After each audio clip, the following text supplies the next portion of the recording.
को हमने स्वीकार कर लिया और ये कह करके स्वीकार किया कि मस्जिद तो गिरी है, मस्जिद तो गिरी है, ये कह करके हमने स्वीकार कर लिया। लेकिन मैं पूछना चाहता हूं, तो क्या मस्जिद ही गिरी थी? वो गिरा था तो बौद्ध स्थल गिरा था। तो कितने बौद्धों की आवाज बाबरी मस्जिद के खिलाफ, गिरने के खिलाफ में उठी? तुम ये इसलिए खुश हो गए कि मेरा थोड़ी गिरा, गिरा तो मुसलमानों का गिरा, हमारा थोड़ी गिरा। जबकि गिरा किसका था? किसका गिरा था? सुप्रीम कोर्ट का आदेश है, जो सुप्रीम कोर्ट का 2019 का आदेश है, उसमें साफ लिखा है कि मंदिर तोड़ करके मस्जिद नहीं बनाई गई, ऐसे अवशेष नहीं मिलते। इसके उपरांत भी जो बुद्ध के अनुयायी हैं और अम्बेडकर सोचते हैं कि सरकार बदल दे, यही सब सोचते हैं कि सरकार बदल दे। लेकिन महापुरुषों की लड़ाई क्या थी, इस पे कभी ध्यान जाता है? मुझे लगता नहीं जाता कि सभी लोग चुनाव में सरकार बदलने पे काम करते हैं, और जबकि लड़ाई हमारी शासक वर्ग को बदलने में होनी चाहिए। मैं उसे वोट नहीं करूंगा अगर वो हिंदू राष्ट्र के साथ खड़ा है, हिंदुत्व के साथ खड़ा है। अगर वो हमारी विचारधारा पे नहीं चलता है, आप आज ये भी नहीं कह सकते कि आपके सांसद नहीं है, आपके विधायक नहीं है, आपके 131 सांसद आज भी पार्लियामेंट के अंदर बैठे हुए हैं। आप इससे भी नहीं बच सकते कि हमारा कोई नुमाइंदगी करने वाला व्यक्ति इस देश के अंदर नहीं है। तो क्या 131 सांसद जो चुन करके गए हैं आपकी बात रखते हैं या नहीं रखते हैं? अगर नहीं रखते हैं तो दोबारा चुन करके वो जाने नहीं चाहिए किसी भी सूरत में। आपका एजेंडा ये होना चाहिए या नहीं होना चाहिए? अगर हमारी बात विधानसभा में हमारे वर्ग से जीत करके गए हुए लोग विधानसभा और संसद में नहीं रखते हैं तो दोबारा जीत करके नहीं जाने चाहिए, चाहे वो मेरी जाति का है या नहीं है। मन करते हुए भारत की प्रथम महिला शिक्षिका सावित्रीबाई फुले के चरणों में नमन करते हुए हम सबको बहुजनों की माला में पिरोने वाले मान्यवर काशीराम साहब के चरणों में नमन करते हुए आज मंच पर बैठे भिक्षु संघ और सम्मुख बैठे नौजवान साथियों, महिलाओं, सबको मेरा जय भीम नमो बुधाए। अभी सभी साथियों ने अपनी अपनी बात कही, त्याग, समर्पण, बलिदान की बात भी कही, लेकिन एक सबसे बड़ा जो रोग जो समाज के अंदर है वो मंच, मैं, माइक, माला, मनी, इसकी कोई त्यागना नहीं चाहता। दूसरा, तमाम मंचों पे चले जाइए, सब जगह अच्छी अच्छी तकरीरें होती हैं, लेकिन अगर मैं अपनी गाड़ी में पेट्रोल या डीजल डलवा करके और दिल्ली की तरफ को चलने लगूं और सोचूं कि मुजफ्फरनगर आ जाए, तो क्या मुजफ्फरनगर आ जाएगा? तमाम लोगों से पूछो कि मैं मूवमेंट में काम करता हूं, मैं मिशन में काम करता हूं, तो अगर गाड़ी की एनर्जी गलत दिशा में होगी तो उसके परिणाम कैसे होंगे? अच्छे होंगे क्या बुरे होंगे? तो अगर समाज की एनर्जी सही दिशा में नहीं लगेगी तो परिणाम भी सही नहीं होंगे। चुनाव आता है, चुनाव के समय हम क्या सोचते हैं? हम सोचते हैं कि सरकार बदल दे, यही सब सोचते हैं कि सरकार बदल दे। लेकिन महापुरुषों की लड़ाई क्या थी, इस पे कभी ध्यान जाता है? मुझे लगता नहीं जाता कि सभी लोग चुनाव में सरकार बदलने पे काम करते हैं, और जबकि लड़ाई हमारी शासक वर्ग को बदलने में होनी चाहिए।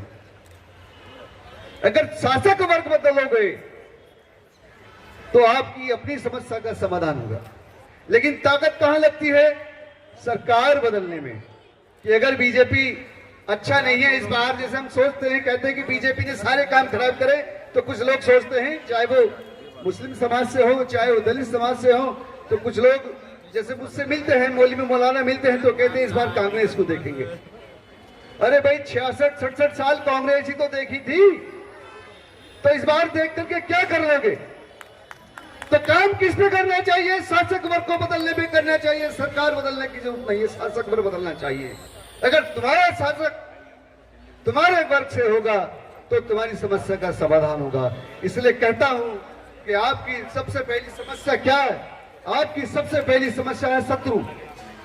अगर शत्रु है तो उस पर षड्यंत्र है, और षड्यंत्र है तो समस्या है। लेकिन समाधान की बात कोई नहीं करता। अगर शत्रु है भारत के अंदर तुम्हारा, तो उसका षड्यंत्र भी है, और षड्यंत्र भी है तो तुम्हारे लिए समस्या भी है। आपने देखा होगा भारत के अंदर गोदान आंदोलन चला था। विनोबा भावे कोई पढ़ा लिखा आदमी नहीं था, लेकिन इसी कांग्रेस की सरकार ने समर्थन दे करके गोदान आंदोलन भारत के अंदर चलाया था। वो क्यों चलाया था? क्योंकि एक आवाज उठी थी कि सरकार बदली है तो भूमि का राष्ट्रीयकरण होना चाहिए, और अगर भूमि का राष्ट्रीयकरण होगा तो सबके हिस्से में जमीन बटेगी, और अगर जमीन बटेगी तो दलित एट्रोसिटी होती है वो कम होगी। लेकिन गोदान आंदोलन चला करके दुश्मन ने क्या किया कि 44 लाख एकड़ जमीन जो है वो दान में ले ली, लेकिन बांटी कितनी? 11 लाख। तो बाकी की जमीन कहां गई? वो जमीन वापस उन्हीं सामंतवादियों की जिनके गुलामी आज भी, जिनके गुलाम हम आज भी हैं, वो उन्हीं के पास चली गई। तो शत्रु का षड्यंत्र वो देखो, और शत्रु का दूसरा षड्यंत्र ये देखो कि जब मंडल कमीशन अपने जोर पर था तो कमंडल तुम्हारे सामने लाया गया, तो कमंडल तुम्हारे सामने रखा गया। जब मंडल अपने जोरों पर था तो मंडल जिनको पता नहीं था वही लोग आत्मदाह कर रहे थे, जिनके लिए मंडल कमीशन आ रहा था। तो शत्रु का दूसरा षड्यंत्र देखो। तो शत्रु का षड्यंत्र ऐसा है कि जब बाबरी मस्जिद गिरी तो उस मस्जिद को गिरने को हमने स्वीकार कर लिया, और ये कह करके स्वीकार किया कि मस्जिद तो गिरी है, मस्जिद तो गिरी है, ये कह करके हमने स्वीकार कर लिया। लेकिन मैं पूछना चाहता हूं, तो क्या मस्जिद ही गिरी थी? वो गिरा था तो बौद्ध स्थल गिरा था। तो कितने बौद्धों की आवाज उस बाबरी मस्जिद के खिलाफ, गिरने के खिलाफ में उठी? तुम ये इसलिए खुश हो गए कि मेरा थोड़ी गिरा, गिरा तो मुसलमानों का गिरा, हमारा थोड़ी गिरा। जबकि गिरा किसका था? किसका गिरा था? सुप्रीम कोर्ट का आदेश है, जो सुप्रीम कोर्ट का 2019 का आदेश है, उसमें साफ लिखा है कि मंदिर तोड़ करके मस्जिद नहीं बनाई गई, ऐसे अवशेष नहीं मिलते। इसके उपरांत भी जो बुद्ध के अनुयायी हैं और अम्बेडकरवादी हैं, क्या उन्होंने इस बात का विरोध किया कि ये मस्जिद नहीं गिरी, ये हमारा अपना गिरा? तो उनकी अगर समस्या हमारी समस्या नहीं होगी तो फिर आपके आंदोलन संकीर्ण हो जाएंगे, जैसे आज हो गए हैं। अगर आदिवासियों की समस्या आपकी समस्या नहीं होगी तो आपके आंदोलन संकीर्ण हो जाएंगे। अगर पिछड़ों की समस्या आपकी समस्या नहीं होगी, उस पर आप चर्चा नहीं करेंगे, तो आपके आंदोलन संकीर्ण हो जाएंगे। और यही बहुजन राजनीति का हाल वर्तमान दौर में हुआ है कि उसकी राजनीति संकीर्ण हो गई है, क्योंकि पिछड़ी जातियों की समस्या आपकी समस्या नहीं रह गई। गटर में गिरने वाला व्यक्ति वाल्मीकि समुदाय से, वो समस्या आपकी समस्या नहीं है। अभी राज्यसभा में बताया कि 443 लोग सेप्टिक सीवर में मर गए हैं, लेकिन वो समस्या वो हमारे एजेंडे में नहीं है। जब भी हमारे मंच लगते हैं तो हमारे मंचों के एजेंडों में ये एजेंडे नहीं होते हैं कि कितने लोग वाल्मीकि समुदाय से सेप्टिक सीवर में मारे जाते हैं। वो हमारी समस्या नहीं, उसका हम जिक्र यहाँ नहीं करते। क्यों? क्योंकि आप एक ही संकीर्ण आंदोलन को चलाना चाहते हैं, इसका दायरा बड़ा करना होगा। मुसलमानों की भी समस्या हमारी है। क्यों? क्योंकि 10 से 12 करोड़ जो दलित हैं, उन्होंने भी मुस्लिम धर्म जो ग्रहण किया, वो भी तो हमारे भाई हैं। और पिछड़ी जाति के 8% लोग हैं, वो भी मुसलमान बने हैं, तो वो भी तो हम में से निकले हुए लोग हैं। तो उनकी समस्या हमारी समस्या होनी चाहिए, सफाई कर्मचारियों की समस्या हमारी होनी चाहिए, पिछड़ी जातियों की समस्या हमारी समस्या होनी चाहिए। क्यों? इस देश के अंदर अगर पिछड़ी जातियों को कुछ मिला है तो उसकी बुनियाद में दलित आंदोलन खपे हैं। बिना दलित आंदोलन के खपे हुए इस देश में पिछड़ी जातियों को कुछ नहीं मिला, वो हमारे आंदोलन से मिला है। तो उनकी समस्याओं को अपने मंचों में, अपने एजेंडों में रखना चाहिए। अब समस्या है तो समाधान भी है, क्योंकि हमने 2016, 17, 18 में 650 गांव में बहुजन चौपाल चलाई थी, और उसका फायदा यह हुआ गांव-गांव जाकर के कि प्रत्येक विधानसभाओं में हम कुछ वोट ऐसे अर्जित करने में जो है सफल हुए कि हम जिसे चाहें उसे डलवाने, कन्वर्जन करने की ताकत पैदा की। अब एजेंडा हमारा वो भी भाई ने कहा कि रीजन एक, मिशन एक है, विजन एक है, रीजन एक है, शत्रु भी एक ही है। तो शत्रु की पहचान भी जरूरी है। अगर शत्रु की पहचान कर लोगे तो लड़ाई खुद पे खुद समझ में आ जाएगी कि लड़ाई है क्या।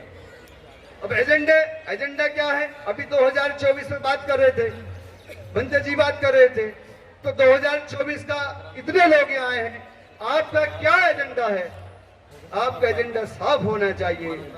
जो हिंदुत्व के साथ है, जो हिंदू राष्ट्र के साथ है, हम उसको वोट कदापि नहीं करेंगे, चाहे मेरी ही जाति का क्यों व्यक्ति चुनाव लड़ने ना आ जाए। मैं उसे वोट नहीं करूंगा अगर वो हिंदू राष्ट्र के साथ खड़ा है, हिंदुत्व के साथ खड़ा है। अगर वो हमारी विचारधारा पे नहीं चलता है, आप आज ये भी नहीं कह सकते कि आपके सांसद नहीं है, आपके विधायक नहीं है, आपके 131 सांसद आज भी पार्लियामेंट के अंदर बैठे हुए हैं। आप इससे भी नहीं बच सकते कि हमारा कोई नुमाइंदगी करने वाला व्यक्ति इस देश के अंदर नहीं है। तो क्या 131 सांसद जो चुन करके गए हैं आपकी बात रखते हैं या नहीं रखते हैं? अगर नहीं रखते हैं तो दोबारा चुन करके वो जाने नहीं चाहिए किसी भी सूरत में।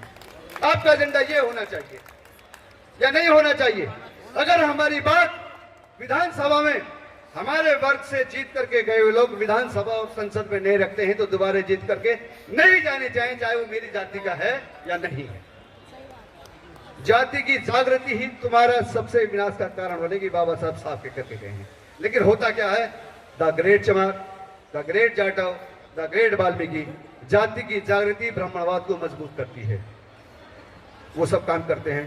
फेसबुक पे चले जाइए आप, तो ये कैडराइज जो नौजवान हैं इनको कैडराइज भी करना पड़ेगा कि जाति की जागृति आपको कमजोर करती है और वर्ग की चेतना, वर्ग की जागृति आपको मजबूत करती है। इसलिए वर्ग की चेतना, वर्ग की जागृति पैदा करो ताकि आपके वर्ग का शासक बने। तो जाति की जागृति, जाति की चेतना करने वालों को, लोगों को समझाओ और ना समझे तो बहिष्कार करो। बाबा साहब साफ शब्दों में कह के गए। मैं पुनः आपसे यही कहना चाहता हूं कि राजनीतिक जो भी आपका एजेंडा हो वो हो जो आपके विचारों को, बाबा साहब के विचारों को, फूले पेरियार डॉक्टर अम्बेडकर के विचारों को आगे बढ़ाए। हम राजनीतिक और सामाजिक दृष्टिकोण से उन्हीं लोगों को सपोर्ट करेंगे, चाहे किसी भी पार्टी से क्यों ना आ जाए, हम नहीं करेंगे। इसी के साथ मेरी वाणी में कोई त्रुटि हो गई हो, इसी के साथ जय भीम न होता है।